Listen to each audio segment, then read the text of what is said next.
5 நிமிஷத்துல சிம்பிளா பண்ணிடலாம். ஆனா டேஸ்ட்டு வேற லெவல். வணக்கம். இன்னைக்கு நம்ம வெங்காய தொக்கு எப்படி பண்ணுறதுன்னு பார்க்கலாமா? வாங்க.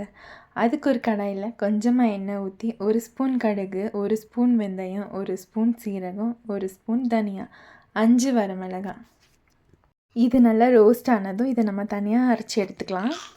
அதே கடாயில் 1/4 கிலோ வெங்காயம் கட் பண்ணி சேர்த்துக்கலாம். நான் பெரிய வெங்காயம் தான் இன்றைக்கி எடுத்திருக்கேன். அப்புறம் லெமன் சைஸ் புளி, தேவையான அளவு சால்ட் போட்டு கண்ணாடி பதம் வர அளவுக்கு நம்ம வதக்கி அரைச்சி எடுத்துக்கலாம்.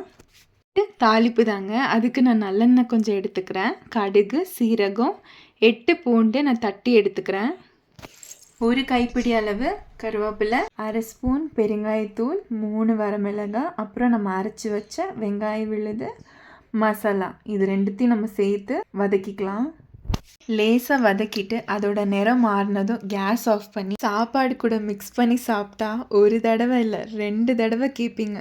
இந்த வீடியோ உங்களுக்கு பிடிச்சிருந்துச்சுன்னா மறக்காமல் சப்ஸ்கிரைப் பண்ணிட்டு வாங்க. சமைக்கலாம், சாப்பிடலாம். பாய்.